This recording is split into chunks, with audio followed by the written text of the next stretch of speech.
Hey coders, how's it going? In this part of the world, it's holiday season and Christmas is almost here. So for this reason, I'm going to show you how to create this Christmas tree with different animations using only html5 and css3. I will make it also available as a link so you can send it to your loved ones for Christmas. Even if you're not celebrating this holiday, I think this video will be helpful to practice and get familiar with some core HTML and CSS properties. So let's start.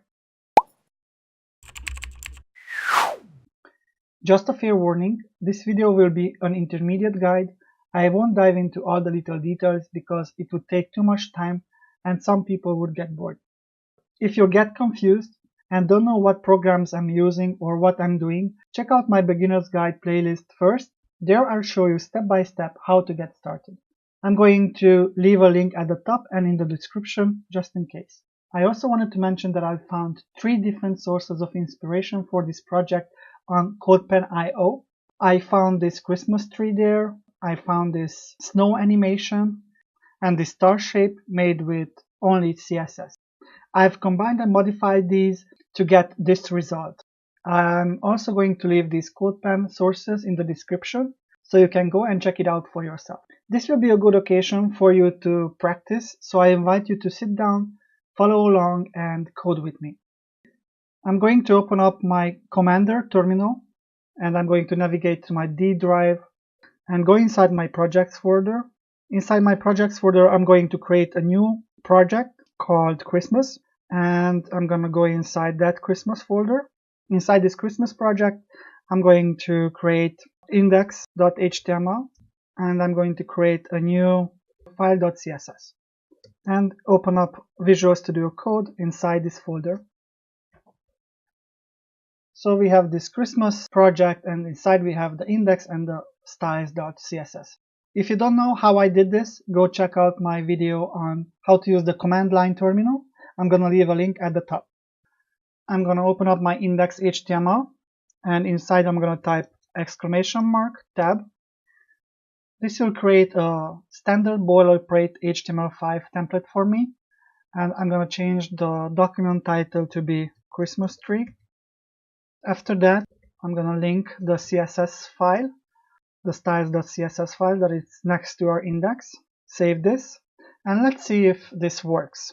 I'm going to add an h1 title inside my body, Merry Christmas, exclamation mark. Save this, and let's open up our index, right clicking on it, and open with live server. Let me just drag this over, and now let's see if our CSS is working as well. Let's go here and with the star sign, let's select all the elements and reset the margins for it. Margin 0, save. Yep, it's working. We can see that our title just jumped up. And let's reset our paddings also to 0. So our index and our CSS is working. Our next step is to go to the index. Let's include a custom font to our project. Let's go to fonts.google.com and here let's search for Berkshire font, and it's this one. I'm gonna add it and take this link, go back to my project, paste it there. Let's save it, and I'm gonna copy this font family. Let's see if it's working. Let's go to our CSS. Inside our CSS, let's add h1, paste it, save. And yes, it's working. We are using the Berkshire custom font. The next step is to add a background color to our body. So I'm going to type body, and I'm going to use a website called mycolor.space. And here I'm going to go to 3 color gradient, and I'm going to choose an orientation. I'm going to choose top to bottom, and I'm going to choose like a bluish color for my main, and then my second color is going to be some whiter color, and this last one white. Let's hit generate, and it will generate a background image for me with a linear gradient. Copy this, go back to my project, and I'm going to paste it and hit save. We can see that this background is repeating now. This is because our body is not occupying 100% of the viewport. So I'm going to force it to have a height of 100 window heights. The next step is to align all the texts to center. Then I'm going to say font size 200%, so I'm going to double my font sizes. Save this. I'm going to add a comment, title styles. So I know that after this comment, I'm going to style everything that it's related to this title. So let's give it a font weight of normal, because now it's bold. Let's add the color, some kind of red. I'm going to add padding top 4% and a text shadow of white. You probably can't see this, but if I make it black, you will see what this is, but it will be with white color. Save this. I'm going to change the cursor to a default cursor. Now you can see that if I hover over it, my cursor will change, so I don't want that. Now let's add an animation to this H1. I'm going to copy paste this. This is the title of the animation. Now let's include this animation inside our H1. Add an animation name of move, so it's going to be this one. An animation duration of 3.5 seconds, iteration count of infinite. So it will move up and down infinitely. So the next step is to go to our index.html and create the snow. So inside, after the Merry Christmas, I'm going to copy paste from off screen this code. I'm going to create a div with a class of snowflakes, and inside of that div I'm going to create 11 snowflake divs. You can add these snowflake characters if you go to Google and type in snowflake HTML code, snowflake symbols, and you just copy these. You just copy these and paste it in your code. Let's save this, and we can see that our snowflakes appeared on the screen. Now let's go to our CSS and style these. Let's add a comment. First, let's create the animations. I'm going to create a snowflake fall animation. When the animation starts at 0%, the snowflake will be at -10%, so off screen. When the animation finishes at 100%, then the snowflake will be at the bottom.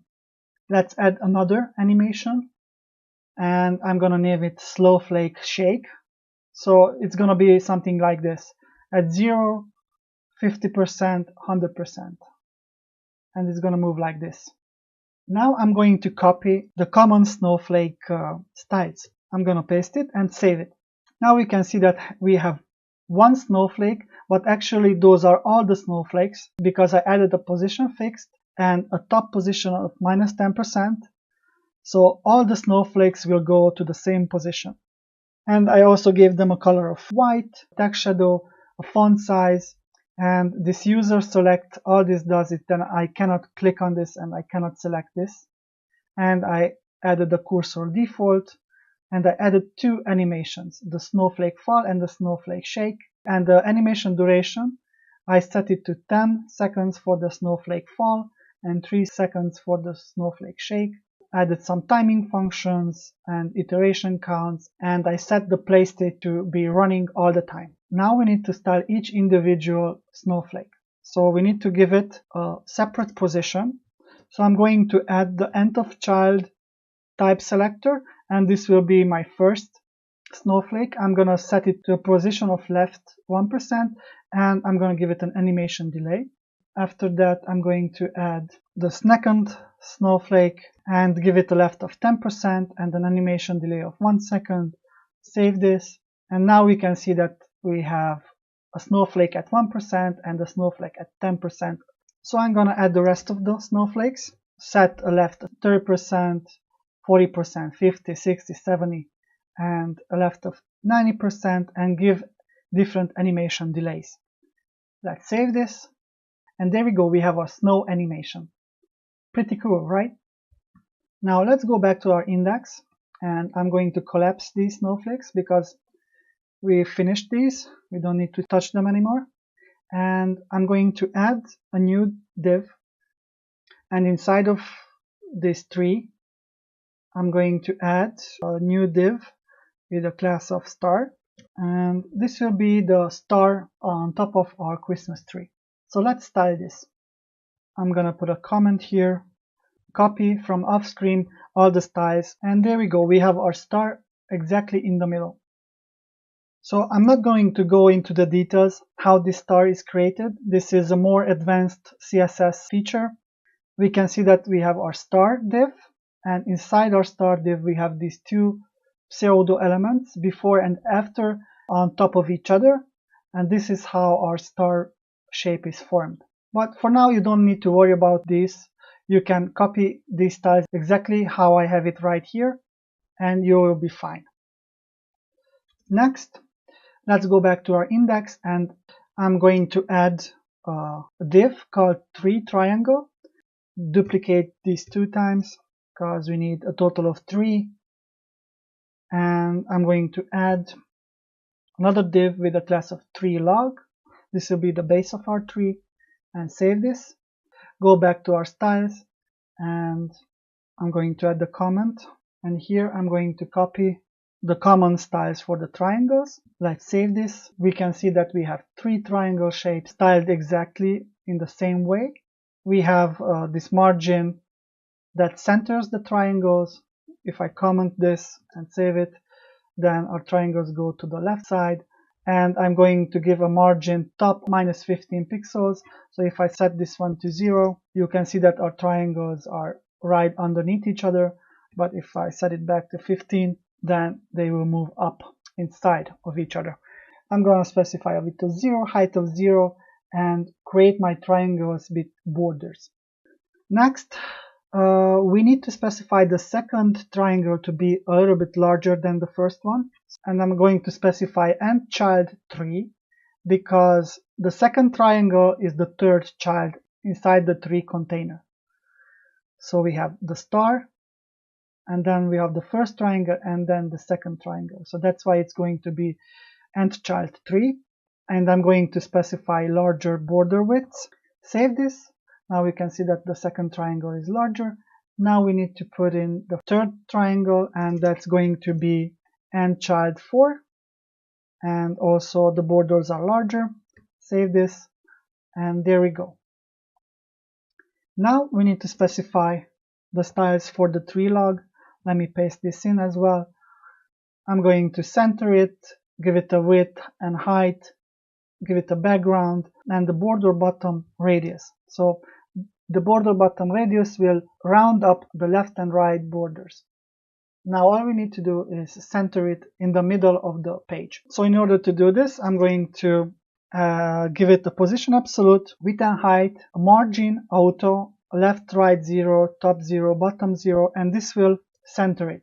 Okay, so the next step is to create our decorations, the orbs on the tree. Let's go back to our index.html. Inside the tree, let's add another div with a class of orbs and an individual class of orb1. So I'm going to add 3 more, and I'm going to name it orb 1, 2, 3, 4. Save this. Inside our CSS, I'm going to specify that we are styling the orbs here. I'm going to create a pulse animation, and after that I'm going to style the first orb, and let's save this. So let's see what I did here. I've added a position absolute to the orbs class, and this allows me to move anywhere I want the orbs inside this container, this parent container. I gave it a width and height, and I gave it a border radius of 50%. This border radius, if I comment it, we can see that we have a box here. So in order to make our box a circle, we need to add this border radius. Save this. I gave it a box shadow, and I included this pulse animation. I gave it an animation duration of 2.5 seconds, and it will go infinitely.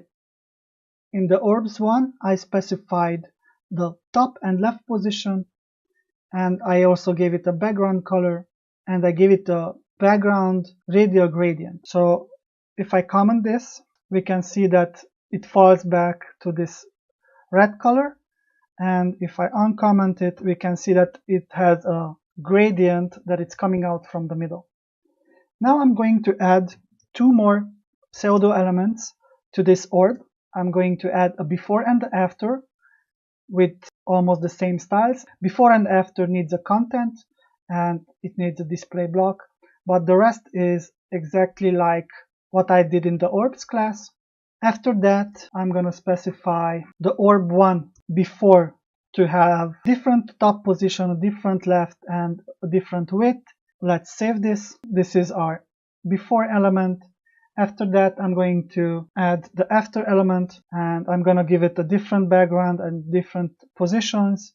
Save this. It will show up over here. Now I'm going to replicate this with orb number 2, and I'm only changing the top left positions and the background color. Let's save it. Now we have 3 more orbs. Same thing with orb number 3. Save it. We have 3 more orbs. With orb number 4, I'm not going to use the before and after elements. I'm going to use only one element. Let's save it. And there we go. We have another orb right over there. So we are almost done. We can see that our website is responsive. If we change it to a smaller resolution, we can see that this Merry Christmas goes underneath the tree. I want it to go on top of the tree. So all I need to do is go back here where I specified the h1 styles, and I'm going to give it z-index of 1, and I also need to give it a position relative. Save this, and now it moved to the top. I don't like that this Merry Christmas is overlapping the tree, so I'm going to add some responsive styles with media query. And now I'm resetting the tree's position. I don't want to specify anything for the top position. I want to specify only bottom 4%. And if I go to a resolution that is bigger than 768, then this will jump up and be in the middle. And if I go under 768, then this will be at the bottom. So this is how you use media queries for responsive web design. So let's see it in full screen.